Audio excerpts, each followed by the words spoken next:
Continuamos nuestra miniserie sobre Efesios capítulo 4, la misión de la iglesia. Y vamos a tratar hoy los últimos versículos del pasaje que hemos leído. Y vamos a empezar en el versículo 11 y leer hasta el 16. Estamos hablando de la iglesia, la unidad de la iglesia.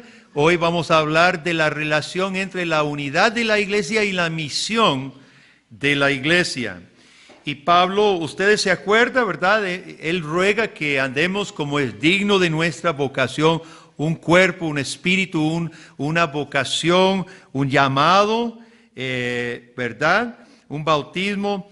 Y más abajo en versículo 11 dice, Él, es decir, Jesús, Él mismo constituyó a unos apóstoles, a otros profetas, a otros evangelistas, a otros pastores y maestros, a fin de perfeccionar a los santos para la obra del ministerio, para la edificación del cuerpo de Cristo, hasta que todos lleguemos a la unidad de la fe y del conocimiento del Hijo de Dios, a un varón perfecto, a la medida de la estatura de la plenitud de Cristo, para que ya no seamos niños fluctuantes, llevados por doquier de todo viento de doctrina, por estratagema de hombres que para engañar emplean con astucia las artimañas del error, sino que siguiendo la verdad en amor, crezcamos en todo en aquel que es la cabeza, esto es Cristo, de quien todo el cuerpo, bien concertado y unido entre sí, por todas las coyunturas que se ayudan mutuamente, según la actividad propia de cada miembro, recibe su crecimiento para ir edificándose en amor.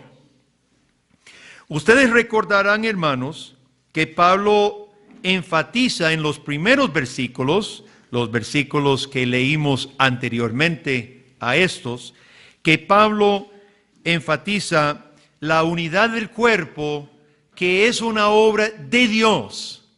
Ni usted ni yo inventamos esto que es iglesia. Nosotros no estamos aquí por un invento humano. Usted no fue traído a esta congregación en última instancia por voluntad propia.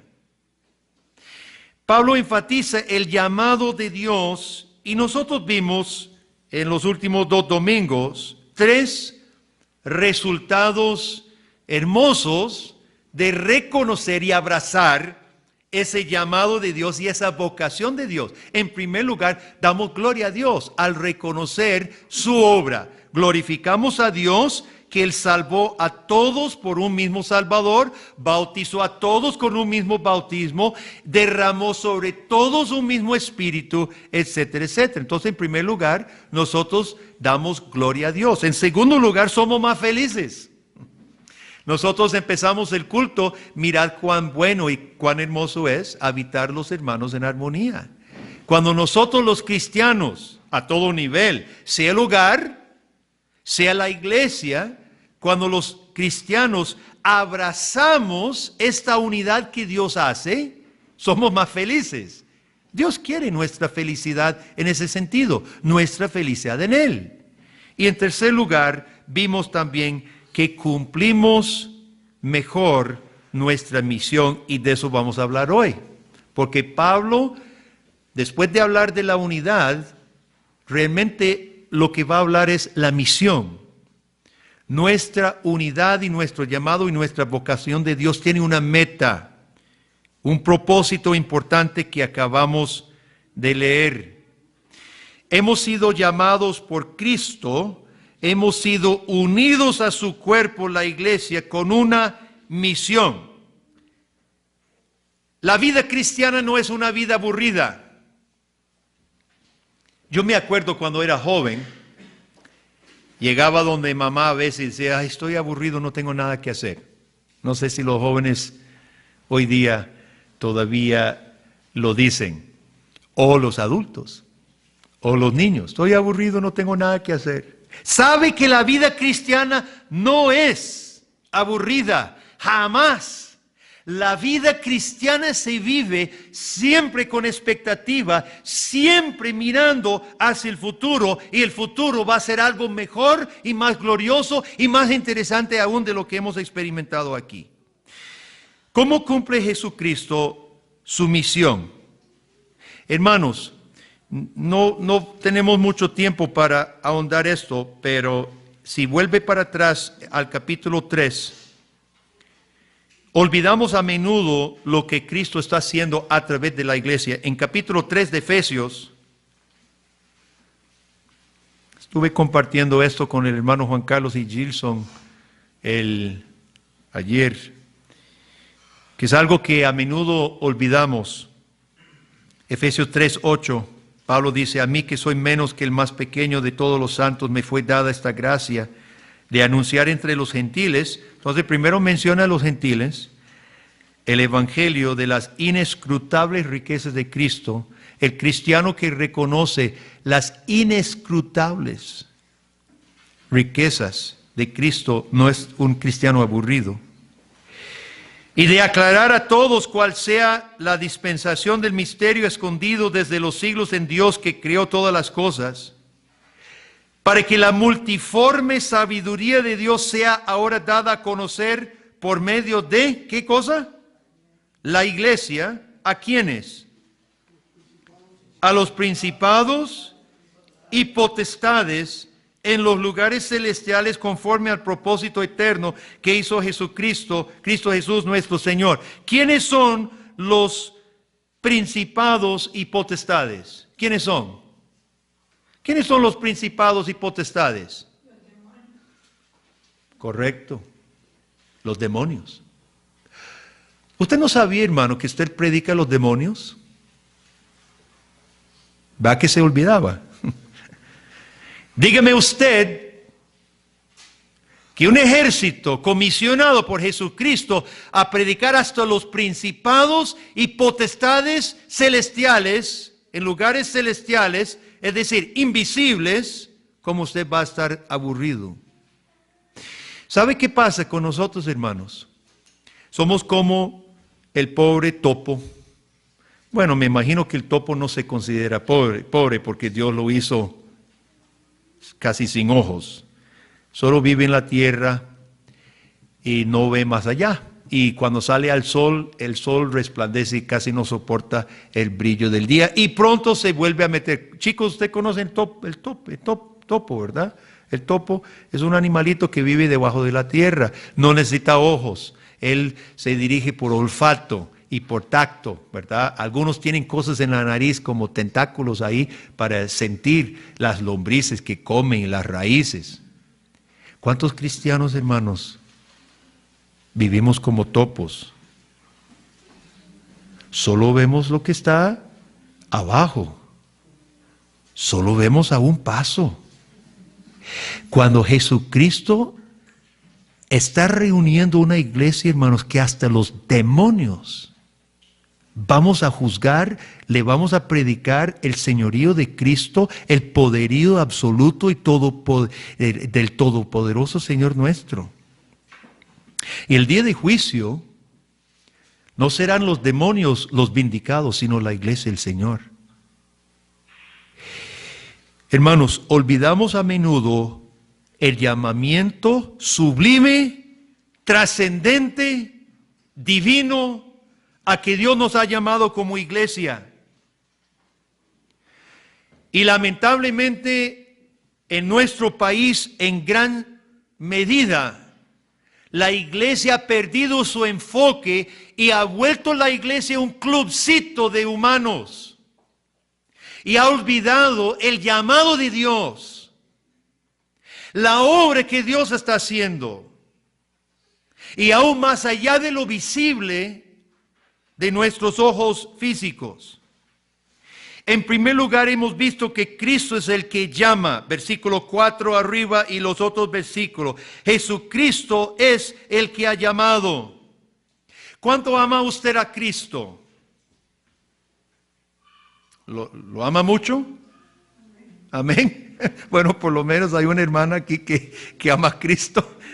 Me alegro, por lo menos uno. Yo soy dos. ¿Estaría dispuesto usted a morir por Jesús? Bueno, yo creo que Dios le daría a usted la gracia de morir por Jesús si fuera el momento. Difícil de decir eso en frío, pero yo confío que usted, si usted es de Cristo, usted estaría dispuesto inclusive a dar su vida por Cristo. Yo lo creo. Ahora, segunda pregunta. Sabía que estaba tendiendo una trampa, ¿verdad? ¿Cuánto ama usted la iglesia? ¿Cuánto ama la iglesia? ¿Estaría dispuesto usted a dar su vida por esta iglesia? Diferente, ¿verdad? Pero si es Cristo que ha reunido esta iglesia, hermanos, somos obra de Cristo. Y realmente los mártires que dieron su vida, no solo la dieron por Cristo, sino por su iglesia, porque formaban parte de su iglesia, ¿cierto o no? Cristo es el que ha reunido la iglesia. Nosotros tenemos que quitar de nuestra cabeza, hermanos, los prejuicios y los malos conceptos de la iglesia, de que la iglesia es una reunión de hombres, la iglesia es una reunión de conveniencia, la iglesia es de un grupo de hermanos sano, positivo, saludable, pero en última instancia humano. Quitémonos de nuestra cabeza esos conceptos, hermanos. La iglesia, toda iglesia verdadera, es una obra de Cristo, de Dios en Cristo. Ahora, dice Pablo que que Jesucristo dio apóstoles, profetas, evangelistas, pastores y maestros a la iglesia.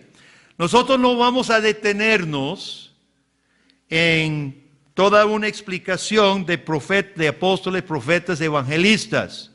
Yo creo que todos nosotros estamos claros que Jesucristo dio apóstoles y profetas como fundamento de la iglesia. Pablo mismo era apóstol. Otros eran profetas. Dios dio los apóstoles, los profetas, como Pablo mismo dice en capítulo 2, para el fundamento de la iglesia. Los oficios que perduran son pastor y maestro. Algunos piensan es un mismo oficio, otros piensan que son dos oficios. Realmente no afecta mucho, hermanos. Pastores y maestros son los oficios que Jesucristo ha dado para su iglesia. Ahora, ¿podría Jesucristo administrar su iglesia desde el cielo sin necesidad de pastores? Por supuesto que sí. Pero Jesucristo ha dispuesto en su sabiduría a dar seres humanos como Guillermo, hombres falibles y pecadores, a llamarlos para pastorear su rebaño.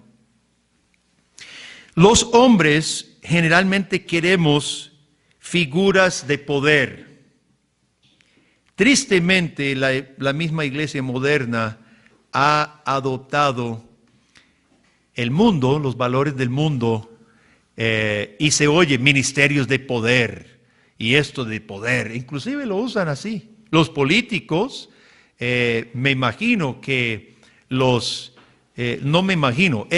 sus asesores aconsejan al político a nunca mostrar debilidad, duda, incertidumbre. Ningún político va a llegar a decir, mire, queridos compatriotas, gobernar este país es sumamente difícil. No tengo las respuestas.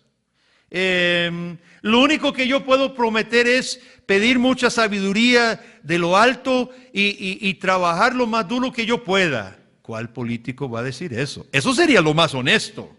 Porque gobernar cualquier país es una imposibilidad para cualquier humano. Eso sería muy honesto. Y realmente lo más que pueda prometer es que trabaje. Eso es todo, ¿verdad? No, tiene que llegar. Yo, cuando sea presidente, yo voy a prometer esto. Voy a dar computadora a todo el mundo, le voy a pagar salarios. Poder. Israel quería poder, un rey de poder. ¿Se acuerda cuando llegaron a Samuel? Dicen, denos un rey como las naciones. Ellos tienen un rey que sale en su carroza a la cabeza del ejército, y nosotros también no tenemos un rey, solo un profetito ahí de Samuel. Queremos un rey. Samuel se afligió. Dice, no es a mí que me han rechazado, es a Dios mismo. Y tuvieron Saúl, hombre alto. Dice que era cabeza y hombros más alto que los demás, de hermoso semblanza. Tenían su rey. ¿Y qué pasó con Saúl? El orgullo, la arrogancia, el egoísmo se le subió y no fue el rey de Israel. ¿Y cuál fue el rey según el corazón de Dios? Un pastor. Un muchacho que pastoreaba. David. Que nos dio Salmo 23. Jehová es mi pastor. Nada me faltará. ¿Y cómo llama Dios los pastores de su pueblo? Pastores del rebaño. Y el modelo que Dios ha dado para su iglesia son los que pastorean. Cristo ha dado pastores y maestros a su iglesia, seres humanos sí, pero dados por Jesús.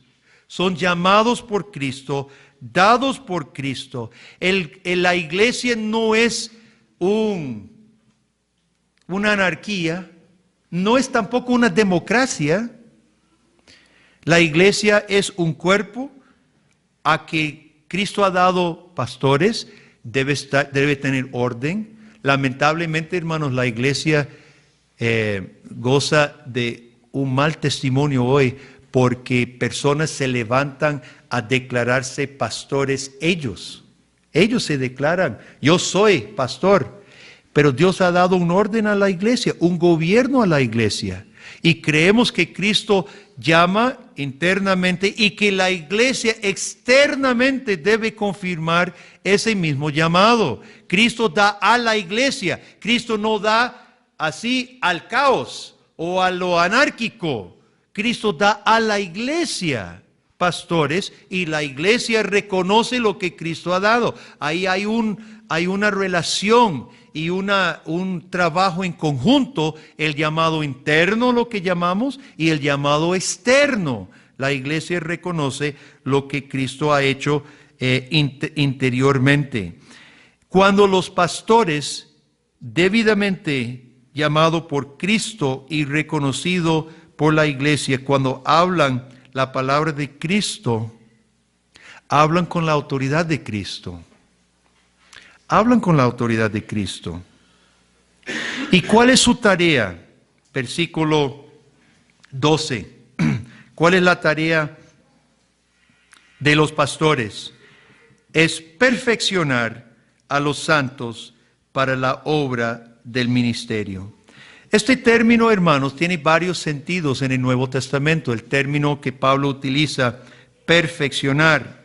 En primer lugar, significa restaurar y hacer completo. Por ejemplo, en 1 Corintios 1:10, Pablo dice, os ruego, hermanos, por el nombre de nuestro Señor Jesucristo, que habléis todos una misma cosa, que no haya entre vosotros divisiones, sino que estéis perfectamente unidos en una misma mente y un mismo parecer. Ahí Pablo dice que debe restaurar, debe completar, hacer completo lo que no estaba completo. Había divisiones, el cuerpo no estaba restaurado, no estaba completo. Entonces, en primer lugar, la tarea de los pastores es perfeccionar a los santos, es hacerlos completos para la obra. No estamos completos. Hay un proceso, vamos a hablar de eso ahorita. En segundo lugar, el término significa suplir lo que falta. Está relacionado y significa suplir lo que falta. En Hebreos capítulo 13, versículo 21, la bendición que a menudo decimos aquí, dice el autor que Dios os haga aptos para toda buena obra. Ese es el mismo término, que Dios supla lo que nos falta para obedecer al Señor y para servir al Señor. Entonces, hermanos, ¿qué pasa si la iglesia no se perfecciona? Si Dios ha dado pastores y maestros a fin de perfeccionar a los santos para la obra del ministerio, ¿qué pasa cuando la iglesia no se perfecciona? Bueno, esa pregunta no se debería hacer. La iglesia va a estar perfeccionándose porque Dios en Cristo la va a ir perfeccionando. Ahora, Dios quiere perfeccionarnos para la obra del ministerio por las buenas. En el Antiguo Testamento, Dios mandaba sus apóstoles, sus profetas y sus siervos que con cuerdas de amor siguieran. Pero cuando no, ¿qué hacía Dios también? Cuando Israel en el desierto se ponía terco y hacía becerros de oro y fornicaban con los moabitas, también castigaba. Hermanos, la iglesia se va a perfeccionar. La iglesia se va a perfeccionar. La palabra predicada en este lugar y en todo lugar es palabra de Dios que se cumplirá. La iglesia se perfeccionará. Ahora, ¿cómo quiere usted que Dios te perfeccione? ¿Por las buenas o con la disciplina? Por las buenas. Entonces Dios nos está dando esta palabra, hermanos, para que Él nos perfeccione con cuerdas de amor, disponiendo nuestro corazón. ¿Cuál es la misión de la iglesia? Que los pastores sirven. En versículo 13, hasta que todos lleguemos a la unidad de la fe, del conocimiento del Hijo de Dios, a un varón perfecto, a la medida de la estatura de la plenitud de Cristo. ¿Qué es esto, hermanos? Es un poco difícil ese versículo. Pero ¿qué está diciendo Pablo? Pablo está diciendo nada más que esta es la meta de la fe. ¿Cuál es la meta de la fe? Conocer plenamente a Cristo y ser plenamente lo que Dios me hace en Cristo, un varón perfecto. Y esa es la meta de la iglesia. La meta de la iglesia, la meta de los pastores en la iglesia, nuestra misión es cumplir el propósito de la fe. Conocer a Cristo plenamente, conocerlo más profundamente y llegar a ser lo que Dios nos está haciendo en Cristo.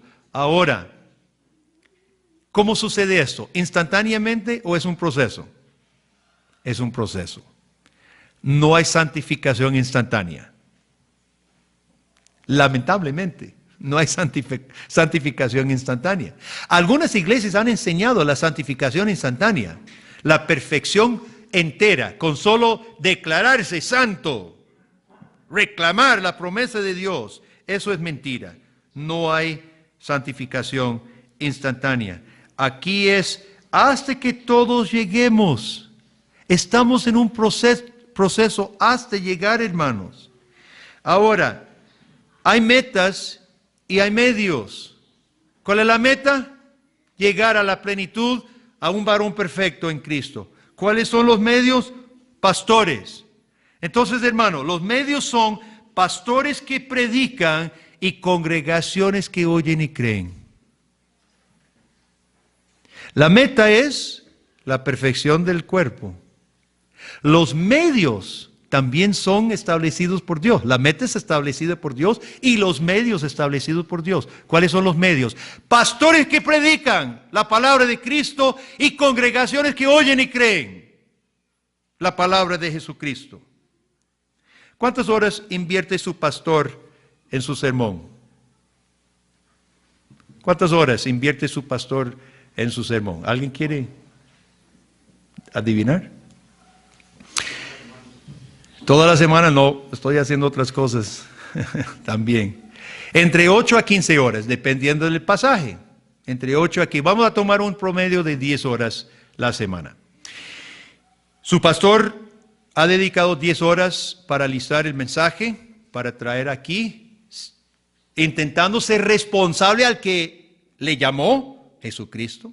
10 horas de trabajo, lectura, de pensamiento, de organización, etcétera. Pensando en ejemplos, lo que más me cuesta. Cuando usted no llega a culto, ¿cómo se siente el pastor que invirtió 10 horas de su tiempo esa semana por usted? ¿Cómo se siente su pastor? Si usted trabajara 10 horas por alguien en su favor, usted trabajó 10 horas en algo y acordaron reunirse y usted le iba a presentar su trabajo y la persona simplemente no llega, ¿cómo se siente usted? ¿Cómo se sentiría? ¿Tranquilo? ¿Sí? ¿No hay nada? ¿O se molestaría? Bueno, humanamente me siento triste cuando los hermanos me desprecian mi trabajo. Eso es un sentir humano. Cuando hay hermanos en la iglesia que en un mes pegan como el 50%, ¿verdad? Más o menos. Pero hermanos, eso es la de menos. ¿Cómo me sienta yo? ¿Quién es el que me tiene predicando? ¿Quién a mí me llamó? ¿Quién a mí me tiene en esta iglesia? Si no es Cristo. ¿A quién realmente está despreciando usted cuando le da igual escuchar la palabra de Dios o no escucharla? ¿A quién estás despreciando? No es a Guillermo. Es al que dio a la iglesia pastores y predicadores. A mí no me está despreciando, porque en última instancia eso no importa. Es a Jesucristo que usted está diciendo, impórtame tu palabra. La meta, Dios ha establecido los medios para lograrla. La meta se logra solamente por pastores que predican y congregaciones que oyen y creen. Hablemos de la obra del ministerio, hermanos. ¿A qué estamos llamados? A fin de perfeccionar los santos para la obra del ministerio. ¿Quién hace la obra del ministerio en la iglesia? No es el pastor. ¿Se fijó? También eso podría ser otro prejuicio que necesitamos sacarnos de la cabeza. Es el pastor, los ancianos, el diácono que hace el ministerio. Léalo de nuevo. Lea de nuevo versículo 12, ¿qué dice? A fin de perfeccionar a los santos, ¿para quiénes? Para que quienes hagan la obra, los santos. Son los santos que hacemos todos la obra del ministerio. No es el pastor, hermanos. Ahora, en la Biblia, y yo quiero demostrar que nuestras confesiones reformadas, si tienen su catecismo a mano, ahorita vamos a buscar pregunta y respuesta 1 y también 55, lo pueden tener a mano, pero primero en la Biblia, todos recuerdan lo que dice 1 de Pedro 4:10, cada uno según el don que ha recibido, ¿haga qué? Ministrelo a los demás. Cada uno según el don que ha recibido, ministrelo. Pedro está diciendo lo mismo que está diciendo Pablo. Pablo dice que somos todos perfeccionados para la obra del ministerio. Pedro dice, todos han recibido dones del Señor para que sirva, que es ese término ministrar, es servir, para servir en la obra del Señor. Y Pablo puede decir inclusive en Gálatas 2:20, con Cristo estoy juntamente crucificado y ya no vivo yo, mas vive Cristo en mí. Y lo que ahora vivo en la carne, lo vivo en la fe del Hijo de Dios, el cual me amó y se entregó a sí mismo por mí. ¿Qué dice Pablo? Ni soy yo que vivo, es Jesucristo que vive en mí. Y lo que vivo en la fe de Cristo, el cual me amó y se entregó a sí mismo por mí. Ahora, en nuestro catecismo, la primerísima pregunta, hablando de consuelo, pertenecer a Cristo, cuerpo y alma, y tener el consuelo, termina en la última parte. Por eso, la última oración, por eso también me asegura por su Espíritu Santo la vida eterna y me hace ¿qué? Pronto y aparejado para vivir en adelante según su santa voluntad. Pertenecer a Cristo, hermanos, ¿es hacer qué? Es estar pronto y aparejado, listo para servir al Señor. En la pregunta y respuesta 55, ¿qué entiendes por la comunión de los santos? No sé si lo tienen. La pregunta y respuesta 55. ¿Qué entiende por la comunión de los santos? Primero, que todos los fieles en general y cada uno en particular, como miembros del Señor Jesucristo. Fíjese muy bien, hermano, que el catecismo capta lo que Pablo está hablando de la unidad del cuerpo y nuestra meta, y nuestro ministerio, el propósito, lo que somos y lo que hacemos. Cada uno en particular, como miembros de Jesucristo, tienen la comunión de Él y de todos sus bienes y dones. Segundo, que cada uno debe sentirse obligado a emplear con amor y gozo, con amor y gozo, los dones que ha recibido, utilizándolos en beneficio de los demás. Hermanos, mire cómo nuestros documentos confesionales relacionan el pertenecer a Cristo, el gozarnos en Cristo y el gozarnos en servir en su iglesia.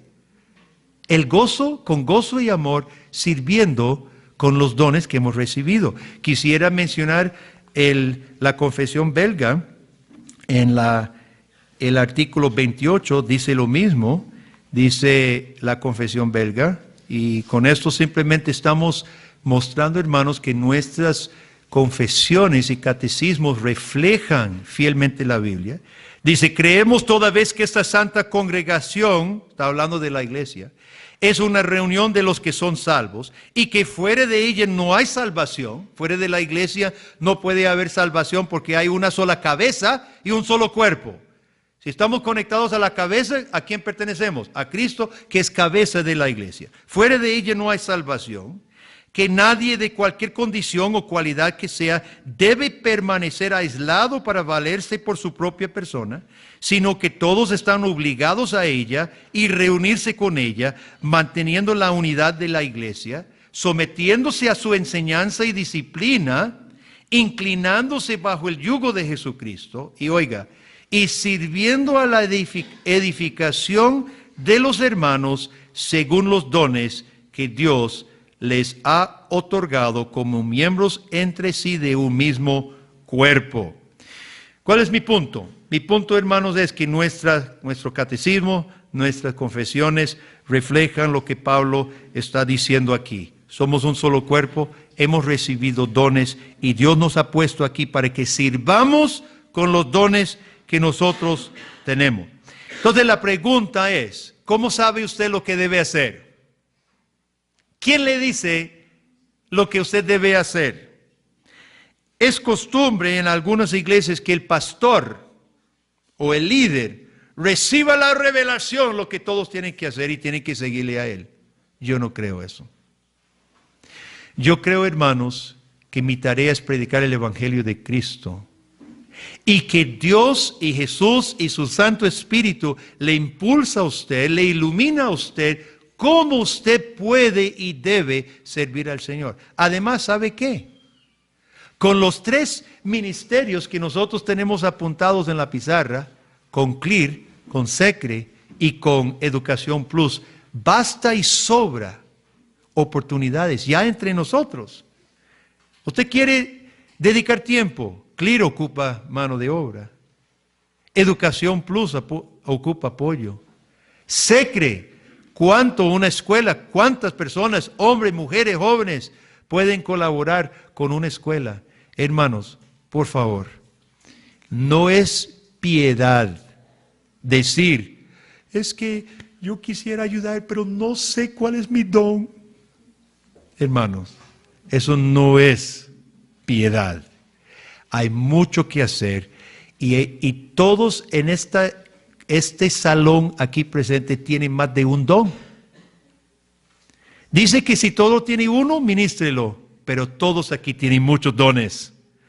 Este es un grupo de personas atalentadas, dotadas de muchos dones y talentos, hermanos. Ahora a la meta, a servir al Señor, glorificándole a Él. Hay mucho que hacer y con tan solo hacer la pregunta real cada mañana, Señor, ¿cómo quieres que te sirva? Con solo hacer esa pregunta, yo sé que te va a abrir muchas oportunidades. Hermanos, en conclusión, hemos sido llamados a una vocación sublime y alto. Hemos sido llamados, hermanos, por Cristo Jesús a formar una iglesia que va a perdurar durante toda la eternidad. Estamos llamados, hermanos, a dar testimonio de Jesucristo hasta ante los diablos y cuanto más ante los hombres.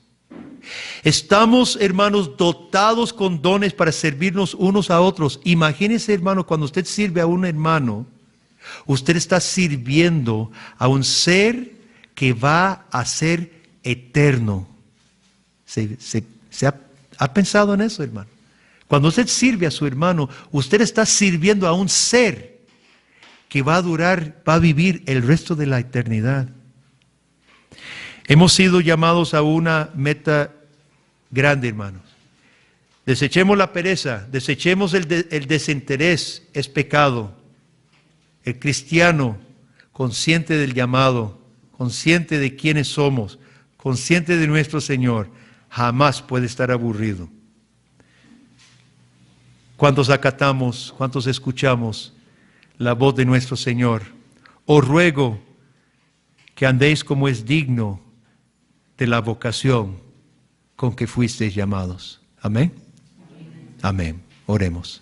Padre, gracias por estas palabras de gran consuelo, que tú eres el que nos has llamado, tú eres el que te compadeciste de nosotros en Cristo, tú eres el que derramaste tu Santo Espíritu sobre nosotros, y tú ahora permites, Señor, que nosotros, tu iglesia, participemos en tu misión cósmica. Oh Dios, cuán grande eres, cuán alto es nuestro llamado. Perdone, Padre, cuando queremos ser topos, no mirando más allá de un paso adelante, vueltos los ojos hacia abajo, Dios. Perdónanos, Señor. Y hoy tú nos has presentado el glorioso Evangelio de Cristo. Y pedimos, oh Padre, que esta congregación, la Iglesia Presbiteriana y Reformada, Pacto de Gracia, pueda ser una congregación digna de la vocación con que tú nos has llamado. Padre, permite que así sea. Por Cristo y por el poder de tu Santo Espíritu. Amén.